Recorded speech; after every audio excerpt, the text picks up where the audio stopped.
प्रिय आत्मन, आज 23 सितंबर है। कल 24 है, परसों 25 है। पंडित दीनदयाल जी का जन्म दिवस तिथि पत्र के यानी अंग्रेजी तारीख के हिसाब से। और ये परमात्मा के द्वारा प्राप्त एक सुखद संयोग है कि अंग्रेजी तिथि के हिसाब से 24 सितंबर मेरे शरीर का भी जन्म है। कई बार लोग इस तुलना से बड़े खुश हो जाते हैं कि साहब जब उनका जन्म हुआ तो मेरा भी जन्म हुआ। मेरे आत्मीय जन, केवल जन्म के कारण से हम महत्वपूर्ण नहीं हो जाते, लेकिन उस तिथि का अगर स्मरण आ जाए तो यह स्मरण अपने लिए पुण्य का एक कारक बन जाता है। परसों 25 तारीख को आप लोगों में से कई लोगों को ध्यान होगा जो उस समय पढ़ा करते थे। जब मैं था विद्यालय में तो हम लोग उपवास रखते थे, शांत रहते थे। 25 तारीख को अनेक बार होता था कोई बोलेगा नहीं, दिन भर मौन रहते थे। तरह तरह के प्रयोग थे। क्यों थे? पंडित दीनदयाल उपाध्याय की उपस्थिति का अनुभव किया जाए, पंडित दीनदयाल जी के जीवनादर्शों को हम अपने भीतर प्रवेश करा सकें और इस प्रकार से अपने इस शरीर मन बुद्धि, ये जो मनुष्य का शरीर पाया है मैंने, इसको कुछ सद्गुणों की ओर, सदाचार की ओर, सद्व्यवहार की ओर, सात्विकता की ओर उन्मुख कर सकें। अब 25 तारीख को एक बड़ा मेरे हिसाब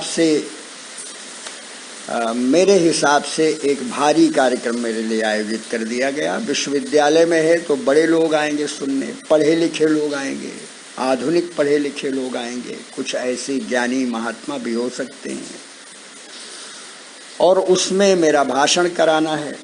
दुनिया बड़ी अद्भुत है।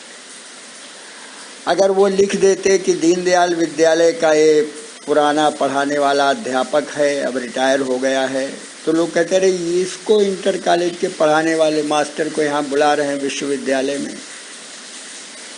तो मेरी ये कमी को ढकने के लिए और अपनी कमी को भी ढकने के लिए कि कोई बड़ा महत्वपूर्ण व्यक्ति नहीं ला पाए, इसको ढकने के लिए शायद लिख दिया गया आध्यात्मिक चिंतक। अब इस शब्द जैसे ही मैंने पढ़ा, मैं भीतर तक झंकृत हो गया। मेरे आत्मीय जन, अध्यात्म बड़ा महनीय विषय है, गूढ़ है, इतना ज्यादा गहन है कि उसमें प्रवेश करना सबके वश का नहीं है। जो इस संसार में रमा हुआ है, थोड़ी देर के लिए थोड़ा सा उसका आनंद अनुभव करता है, उसी समय वो व्याकुल होता है कि मैं इतनी देर तो ये कुछ बोल रहा हूँ और उसके पश्चात फिर इसी संसार के कीचड़ में फंसने जा रहा हूँ, इसका मतलब मैं ढोंगी हूँ। अपने बारे में भी कई बार मुझे ऐसा लगता है। फिर क्या लगता है कि परमात्मा ने तुमको इतने क्षण दिए हैं, इन क्षणों में तुम अपने ढोंग को भूलकर अगर किसी ऐसे तत्व के साथ जुड़ने की चेष्टा करते हो तो तुम सौभाग्यशाली हो। इन बातों के साथ मैं आपके साथ जुड़ा रहता हूं। मेरे आत्मीय जन, कई बार छोटी बड़ी पुस्तकें नजर में आ जाती हैं। मैं आग्रही होता हूं उनको पढूं, तब तक तमाम प्रकार के व्यवधान आ जाते हैं, मैं उनको छोड़ देता हूं और धीरे धीरे मेरी आदत भी ऐसी लग गई। मैं क्या करूं, गहन अध्येता बन नहीं पाता, विचारक बन नहीं पाता, गहराई में उतर नहीं पाता, लेकिन गहराई देखकर ललचाता रहता हूं।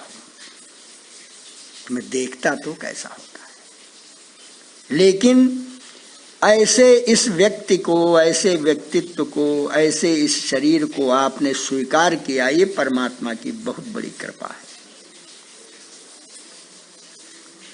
थोड़ा बहुत नाम सुन लिया वेद का, ब्राह्मण का, आरण्यक का, उपनिषद का सुन लिया, कहीं पढ़ लिया। विद्वान लोग लिखते हैं वेदों का कर्म कांड ही ब्राह्मण ग्रंथ है। वेद में जो कहा गया है ऐसे करो, ऐसे करो, ऐसे करो, इस विधि से ये यज्ञ करो, इस विधि से ऐसा करो, इस विधि से ऐसा करो, ये कर्म कांड ये ब्राह्मण ग्रंथों में है। और जो उपासना कांड है वो आरण्यकों में है। जाओ, बैठो, जंगल में जाओ, यहाँ से हट जाओ, संसार से एकांत ढूंढो, और उस एकांत में जब तुमको कहीं कुछ नहीं सुनाई देता होगा तब भी कोई स्वर तुमको मौन का सुनाई देगा, और जब ऐसा अभ्यास होने लगे तो समझना कि तुम अपने पास बैठ रहे हो। तो आरण्यकों में उपासना कांड हो गया, पास बैठ रहे हो उसके, उस परमेश्वर की। और उपनिषद ज्ञान कांड है, बहुत विधि से बताया है उपनिषदों में, कथा के माध्यम से, आत्मा लाभ के माध्यम से, चिंतन के माध्यम से, उदाहरणों के माध्यम से। और फिर हमारे ऋषियों ने इसके विभेद कर दिए। 108 कहीं कहीं 220 कहीं और ज्यादा है उपनिषद तमाम, ये भी ये उपनिषद है, ये उपनिषद। लेकिन भगवान शंकराचार्य ने 11 उपनिषदों को महत्व दिया। आप बार बार उनको सुनते हैं, ईश केन कठमुंडक मांडू के तरे तैतरी प्रश्न छांदोग बृहदारण्यक श्वेता श्वेतारथ इत्यादि इत्यादि, बार बार इनका नाम सुनते हैं। गीता प्रेस ने बहुत छापा है, तमाम लोगों ने छापे हैं, आप लोगों के पास हैं भी। तो मेरे प्यारे आत्मीजन, अध्यात्म में प्रवेश करने के लिए ये जो पुस्तकों के द्वार हैं, वेद तो बहुत कठिन है भाई, मैंने लिया, वो पढ़ना भी मुश्किल है, और उस भाषा में तो पढ़ा ही नहीं जा सकता, क्योंकि पहले आप वैदिक संस्कृत सीखिए। और जो उसका सरलीकरण हुआ है, उसके जो व्याख्याकार हैं वो भाई मेरे तो समझ में नहीं आते अकेले, कोई पढ़ाए समझाए तो समझ में आता है। ब्रह्मसूत्र रखा मेरे पास, थोड़ा समझ में आता है, फिर नींद आ जाती है, लेकिन आकर्षण बना रहता है। मैं परमात्मा से प्रार्थना करता हूं, मेरा आकर्षण है, यही क्या कम है। देखेंगे, फिर देखेंगे, फिर देखेंगे। मेरे प्यारे आत्मीजन, यह जो अध्यात्म शब्द है, ये अपने भीतर प्रवेश करने की बात है। आप जरूर कहीं न कहीं से कभी पढ़ते होंगे, क्योंकि मैं देखता हूं कि आप में से कई लोग किताबें ले आते हैं, कहीं कुछ बता देते हैं, कहीं कुछ ऐसा करते हैं, कहीं कुछ ऐसा करते हैं। आपने इंद्र और विरोचन की कथा भी पढ़ी होगी, आपने नचिकेता की भी कथा पढ़ी होगी, आपने इस प्रकार का पढ़ा होगा, मुझे ऐसा लगता है। लेकिन आपने कितना पढ़ा है, कम से कम सुनकर तो आप जान ही जाते हैं कि हाँ, ये कहीं मैंने पढ़ा है, ये कहीं मैंने पढ़ा है। और ये पढ़ने के साथ साथ अनेक बार ऐसा होता है कि तमाम छोटी छोटी कथाएं कि अब छांदोग्य उपनिषद का ध्यान आ गया, थोड़ा बहुत आपके पाठ्यक्रम में था कि ध्यान आ रहा है, उन ऋषि का नाम अगर ध्यान आ जाए, आरुण ध्यान आ गए। आरुण ऋषि जो थे, उनके पुत्र थे श्वेतकेतु। 12 वर्ष अध्ययन करने के लिए वो गए, और अध्ययन करते रहे। उसके बाद जब वो आए तो उनकी समझ में आ रहा था, थोड़ा बहुत अहम था उनमें, पढ़ाई का अहम तो सबको हो जाता है भाई, सबको हो जाता है, मैं पढ़ा लिखा हूं। तो श्वेतकेतु को जब लगा तो उनके पिताजी ने पूछा कि जिससे यह सारा अस्तित्व उत्पन्न है, क्या तू उसे जानता है? अब तो चकरा गए श्वेत केतु। पिताजी आपने ये जो प्रश्न पूछा मैंने तो सोचा भी नहीं था, तो तमाम उदाहरण रट के आता था, ये कहें तो ये सूत्र सुना दूंगा, ये सुना दूंगा, और आपने तो ऐसा सवाल पूछ दिया। तो पिताजी आप ही बताइए। अब जब आप बताइए तो यह अस्तित्व जिससे उत्पन्न हुआ है, तो कहते हैं कि पहले एक सत तत्व, ये तत्व बताना शुरू किया उन्होंने, मैं उसका अनुवाद बोल रहा हूं। पहले एक सत तत्व था, आरुण बता रहे हैं श्वेत केतु को, और उस सत तत्व में इच्छा हुई। मैं कई बार बताता हूं कि उस समाधि अवस्था में जो माने किसी प्रकार की इच्छा रहित समाधि है उसमें पड़ा हुआ है, फिर उसमें इच्छा हुई, वही चीज ये बताते हैं। तो वो इच्छा हुई कि एको हम बहुश्याम, मैं एक हूं, मैं अधिक हो जाऊं, और सृष्टि की रचना प्रारंभ हो गई। और वही तत्व सब में अनुस्यूत है। अब श्वेत केतु कहता महाराज पिताजी, पिता महाराज ये मुझे समझ में नहीं आता। तब उदाहरण देते हैं, ऐसे उदाहरण बहुत रोचक हैं। कहा देखो सामने कौन सा पेड़ खड़ा है, कहा ये बट वृक्ष है, आजकल आप लोग बरगद कहते हैं। तो कहा बड़ा विशाल है, कहा महाराज पिताजी बहुत विशाल है। कहा इसका फल देख कहीं है, कहाँ है, ले आ, लाया, तोड़, दिखाई देता कुछ, कहाँ इसमें दाने हैं छोटे छोटे, इनका क्या नाम, क्या बीज हैं, अच्छा इनको भी तोड़ो।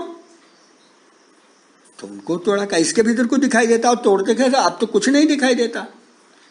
तो क्या यह बट वृक्ष जो इस बीज से उत्पन्न हुआ है, तू मानता है कि नहीं ये शून्य से उत्पन्न हुआ कि बीज से उत्पन्न हुआ? तो बीज कहां से उत्पन्न हुआ?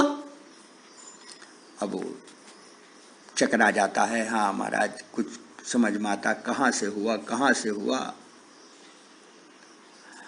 अब कहता अच्छा ठीक, मैं तुझे और बताता हूं। एक नमक का डेला लाया, जल ला, उसमें डाल दे, रख दे, सवेरे कटोरा ले आना, लाया, कहा नमक निकाल इससे, कहा महाराज वो तो है नहीं। कहाँ गया? घुल गया। ये घुलना क्या होता है? अब महाराज सबका तो मैं नहीं बता सकता। कहा ये बताना ही तो अध्यात्म है। अब वो मिल नहीं रहा है, तो कहा अच्छा इसको तो आचमन कर, जिसको चखना आप कहते हैं, उसको आचमन कहते हैं शास्त्रीय भाषा में, सीख लीजिए। तो नमकीन है, कहा बीज से निकाल, तो आचमनी से निकाला, बीज से, कहा ये भी नमकीन है। नीचे से निकाल, वो भी नमकीन है, सब नमकीन है, और नमक है नहीं। सर्वत्र विद्यमान है, दिखाई कहीं देता नहीं। अब ये जो सारे इसके सारे प्रश्न हैं, और उनके उत्तरों में जब रुचि हो जाए और उनकी अनुभूति होने लगे, मेरे आत्मी जन, अध्यात्म का प्रवेश मार्ग वह है। अब हम जैसे लोगों को लेकर आध्यात्मिक चिंतक, ये बड़ा बोझिल जिसको कहते हैं कि ऊपर लगा दिया ये तमगा, ये जो विशेषण लगा दिया तो मेरे लिए बोझ हो गया। अब मैं पंडित दीनदयाल उपाध्याय है वो अध्यात्म पर आधारित एकात्मानो दर्शन, लेकिन थोड़ा सा सोचा था ये पढ़ूंगा, ये पढ़ूंगा, ये पढ़ूंगा, ये मैं बता दूंगा और मेरी छुट्टी हो जाएगी। अब मेरे मन मस्तिष्क में यह चीज आध्यात्मिक चिंतन, अध्यात्मवादी तो बड़ा महत्वपूर्ण व्यक्ति होता है। अब उन्होंने अपनी इज्जत के लिए किया कि मेरी इज्जत के लिए, क्या भगवान जाने। अब फिर मैं क्या करता हूँ, आप भी सुन लीजिए। रहस्य सवेरे सवेरे रहस्य बताना कोई अनुचित नहीं है। मैं सब परमात्मा पर छोड़ देता हूँ, और छोड़ने के बाद फिर उसी से प्रार्थना करता हूँ कि तू मुझे कुछ यश देना चाहता है तो मुझसे बुलवा दे, और अपयश देना चाहता है तो मुझे चुप कर दे, ये दोबारा नहीं बुलाएंगे। ऐसी स्थिति प्रातःकाल आपके साथ संपर्कित होने पर जब मेरी हो जाती है, तो उन क्षणों में मैं आनंद की अनुभूति करता हूँ।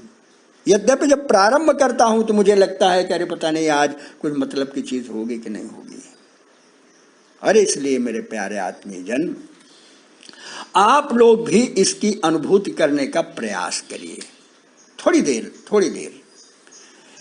दुनिया बहुत बड़ी है, बड़ी विशाल है। हमको ध्यान आता है अपने पिताजी का, बड़े चिंतक थे। मैं संघ का कार्यकर्ता हो गया। वो संघ के कार्यकर्ता क्या पहले से पुराने स्वयंसेवक थे। उन्होंने समझा कि ये कहीं पढ़ाई लिखाई में पिछड़ न जाए, कहीं वो समाज का उपेक्षित न बन जाए, तो कहा देखो भैया तुमको एक बात बताते हैं, संघ इतना बड़ा जंगल है कि उसका छोर और नहीं पा सकते तुम, प्रवेश तो कर जाओगे।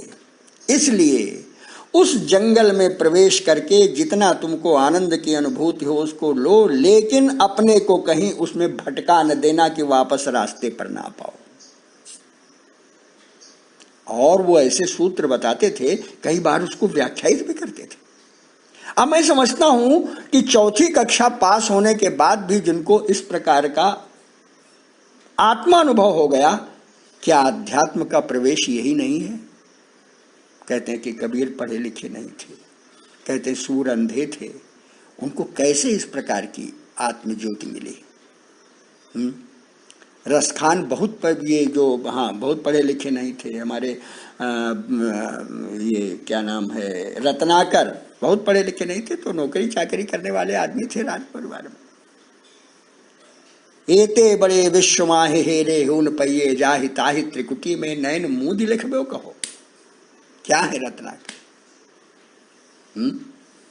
हो तो चित चाव जो न रावरे चितावन को, तज ब्रज गाँव इते पांव धरते नहीं। यह जो प्रेम की प्रेमाख्यान है, प्रेम की लीला है, उसमें जब रम जाते हैं लोग, तब भी उनको अध्यात्म का प्रवेश मिल जाता है। अभी 17 मिनट 20 सेकंड हो गए, अब आएगा नहीं, इसलिए मैं शांत होता हूँ। बहुत बहुत आशीष, धन्यवाद।